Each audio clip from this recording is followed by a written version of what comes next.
আসসালামু আলাইকুম রহমতুল্লাহ। Hello viewers, আশা করি আপনারা সবাই ভালোই আছেন, ভালো থাকেন, সুস্থ থাকেন এই কামনে শুরু করছি তাওহিদ মিডিয়া ল্যান্ড চ্যানেলের আজকের 50 নম্বর আমিনশিপ পর্বে আপনাদের স্বাগত জানাচ্ছি। তো আজকে আমি বিষয় নিয়েছি যে বেশি জমি বিক্রি করে কম টাকা নিচ্ছেন না তো। এই পর্বটার আমি একটা প্রথম পর্ব পার্ট 1 করেছিলাম, সেটা আসলে ভিডিওটা লং হওয়ার কারণে আমি পার্ট 2 হিসেবে আজকে আরেকটি পর্ব দিলাম। তো সেখানে আমি বলেছিলাম যে বেশি জমি বিক্রি আপনাদের কিভাবে হয়ে যাচ্ছে, কিন্তু জমিটা কম টাকার জমি নেওয়া হচ্ছে। এটা কিভাবে, এখানে একটা উদাহরণস্বরূপ আমি একটা নকশা আঁকছি। হ্যাঁ, তো ধরুন এই জমিটা আপনার, এটা আপনি বিক্রি করতেছেন এবং এই পাশ থেকে বিক্রি করতেছেন না, পুরোটাই যদি বিক্রি করতেছেন তাও লস হচ্ছে। যদি কথার কথা আপনার এই পাশ থেকে আপনি বিক্রি করতেছেন, এই পাশে আপনার প্রয়োজন নেই, তখন আপনার লস হচ্ছে। কিভাবে লস হচ্ছে দেখুন, যদি আপনার নকশাতে এরকম থাকে যে এই 3টা আল সোজা আছে, 1টা 2টা 3টা, কিন্তু এই যে এই আলটা একটু নকশাতে একটু বাঁকা আছে, হ্যাঁ, সামান্য। তো আপনারা যে আমিন সাহেবের কাছ থেকে মেপে নিতেছেন, ওনার বিষয়গুলো স্টাডি আছে, জানা আছে, সকল আমিনগুলোরই জানা আছে ইনশাল্লাহ, কিন্তু দেখা গেছে যে ওই একটু বাঁকার কারণে ওনারা এই বাঁকাটা আসলে ঝামেলা করতে চায় না, ওভাবে সঠিকভাবে মাপতে না মেপে সোজা এইভাবে ফিতাটা ধরে। হ্যাঁ, দেখা গেছে বেশিরভাগ আমিনটা এটা করে সময় বাঁচানোর জন্য। তো এটা আপনারা যদি বলেন যে আমাদের এটা এই বাঁকা অংশটাও মেপে দেন, তাহলে কিন্তু মেপে দিবে। নাহলে ওরা করে কি, এইভাবে সোজা ফিতা ধরে, তখন হয় কি, এই সোজা এখান থেকে মাপটায় এই জমিটা আপনার মাপ আসে ততটুক ক্যালকুলেশন করে আপনি বিক্রি করে ফেললেন এবং এইটার টাকা আপনার পাওয়া হলো। এই জমিটা কিন্তু একটু বাদ পড়ে গেল, দেখুন সামান্য হলেও জমিটা বাদ পড়ে গেল। এই যে এটা এই জমিটা বাদ পড়ে গেল এখানে।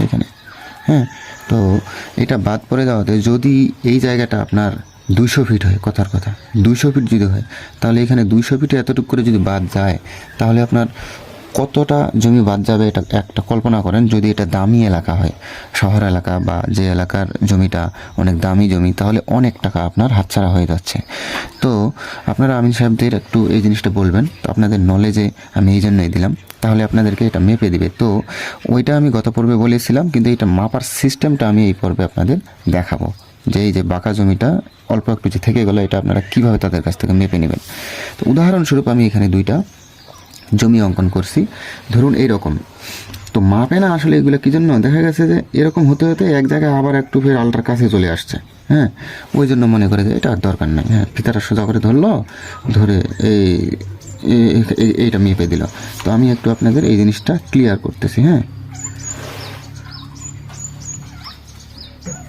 দেখুন, ধরুন এই যে এইভাবে ফিতাটা ধরলো, এই জায়গাগুলো একটু বাদ পড়ে যায়। হ্যাঁ, তো ওই জায়গাগুলো আমি আপনাদের আজকে মেপে দেখাচ্ছি। যে এটা, তো এটা আসলে গোলাকার জমি মাপার নিয়মে পড়ে যায়।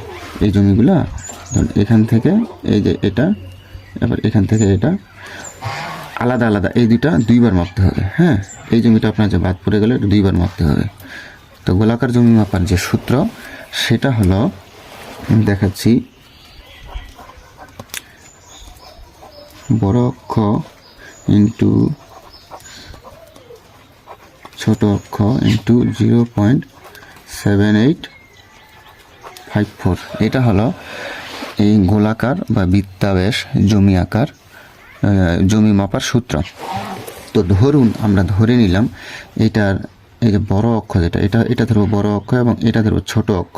ঠিক আছে, একটা ধরবো বড় অক্ষ, একটা ছোট অক্ষ। এখান থেকে এটা ধরবো বড় অক্ষ, এইটুক ধরবো ছোট অক্ষ। দেখুন, এটা ধরবো বড় অক্ষ, এইটুক ধরবো ছোট অক্ষ। এখানে এটা ধরবো বড় অক্ষ, এইটুক ধরবো ছোট অক্ষ। তো আপনাদের যেহেতু এরকম কিঞ্চিত সামান্য বাঁকা থাকবে ওখানে, এখানে এই ছোট অক্ষটা অল্প ছোট্ট মাপ আসবে, আপনারা ওইটাই দিয়ে ক্যালকুলেশন করতে বলবেন। তো আমি একটা ভালো একটা ক্যালকুলেশন দেখানোর জন্য ধরে নিতেছি এটা যে 20 ফিট। ঠিক আছে, এটা ছোট অক্ষটা ধরলাম 20 ফিট আর বড় অক্ষটা ধরলাম 200 ফিট। হ্যাঁ, এটা এক্সাম্পল দেওয়ার জন্য সবগুলো ধরি আমি একই। হ্যাঁ, 200 ফিট, ছোট অক্ষটা 20 ফিট। ঠিক আছে, তো আমি এখন ক্যালকুলেশনটা আপনাদেরকে দেখাই। তো এখানে বড় অক্ষ সমান হলো 200 ফিট ইন্টু ছোট অক্ষ 20 ফিট ইন্টু সূত্রের 0.7854। আপনারা যদি আবার প্রশ্ন করে থাকেন যে এই 0.7854 কোথা থেকে আসলে, এটা মূলত সূত্রের, হ্যাঁ, এই গোলাকার জমি মাপার সূত্র।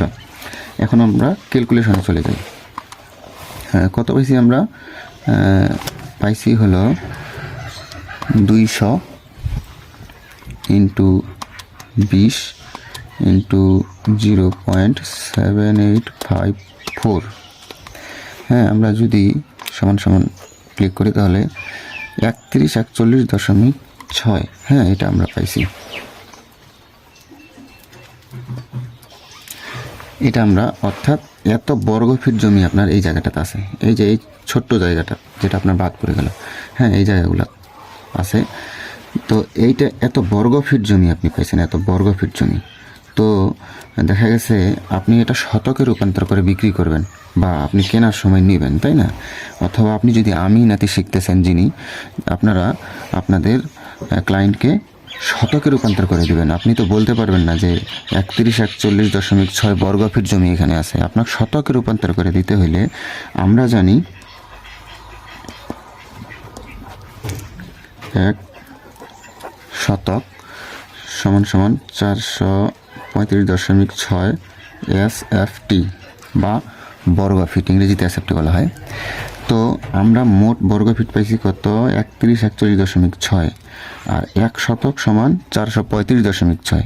এই 1 শতকের যে বর্গ ফিট, এইটা দিয়ে আমরা মোট বর্গ ফিট যেটা পাইলাম সেটাকে ভাগ দিব। তাহলে ভাগ 435.6 সমান সমান, দেখুন এই ক্যালকুলেশনটা আমরা পাইছিলাম, তাই না? এইটাকে আমরা ভাগ দিব এখন 435.6। আমাদের দেখুন 7.2121, অর্থাৎ দুইটার পরে আর দরকার নেই, 7.21 শতাংশ, 7.21 শতক জমি আমরা পেয়ে গেলাম। তো আশা করি ভিডিওটা আপনাদের কাছে ক্লিয়ার হয়ে গেছে যে এই যে জমিটা বাদ পড়ে গেল, হ্যাঁ, দেখা যাচ্ছে এইটার আপনি টাকা নিলেন, এইটার টাকা আপনার নেওয়া হইল না। এখন থেকে আপনারা করবেন কি, ওইটার টাকাটাও আপনারা এখানে অ্যাড করে দেবেন। এখানে যদি হয় 30 শতক, 7 শতক বাদ পড়ে গেল, ঠিক আছে? তো এতটা বাদ পড়বে না, যেহেতু এখানে অল্প জমি, আমি একটু বড় মাপ দিয়ে দেখাইছি তো ক্যালকুলেশনটা করার জন্য। আপনাদের ধরুন এখানে 1 শতক বাদ পড়ে যাবে, ঠিক আছে? তো 30 শতক জমির সাথে যদি 1 শতক বাদ পড়ে, 1 শতকের দাম যেখানে 5 লাখ টাকা শতক, সেখানে আপনার 5 লাখ টাকা লস। যেখানে 2 লাখ টাকা শতক, সেখানে 2 লাখ টাকা লস। এমন কোনো এলাকা বর্তমানে নাই বাংলাদেশে যেখানে 1 লাখ টাকা, দেখা গেছে 1 লাখ টাকা 50,000, 80,000 এরকম শতক চলে গেছে। তো এতগুলো টাকা, 1 টাকা আপনাকে কে দেয়? তো এত টাকা লস করার তো দরকার নেই। এই জন্য সঠিক বিষয়টা আপনাদের জানা থাকলো, এবং যিনারা আমিনাতে শিখতেছেন তাদেরও জানা হলো যে এই বিষয়টা, এটাও আপনাদের আলাদা করে মেপে দিতে হবে। প্রথমে এভাবে টানটা দিয়ে এটা মাপবেন, তারপর এইটুকু আলাদা করে ওনার মেপে দুইটাই একখানে যোগ করে আপনারা জমিটা দিবেন। তো আশা করি ভিডিওটি ভালো লেগেছে। ভালো লেগে থাকলে অবশ্যই লাইক করবেন। আমি আমার সাধ্যমতো বোঝানোর চেষ্টা করেছি, এবং এরকম গুরুত্বপূর্ণ ভিডিও পেতে হলে আমার চ্যানেলটি সাবস্ক্রাইব করে পাশে থাকা বেল বাটন অন করে রাখুন, যেন আমি ভিডিওগুলো করার সাথে সাথে আপনারা পেয়ে যান। এবং যিনারা এফবি থেকে দেখতেছেন, আশা করি ফলো দিয়ে রাখবেন। আসসালামু আলাইকুম ওয়া রাহমাতুল্লাহি ওয়া বারাকাতুহু।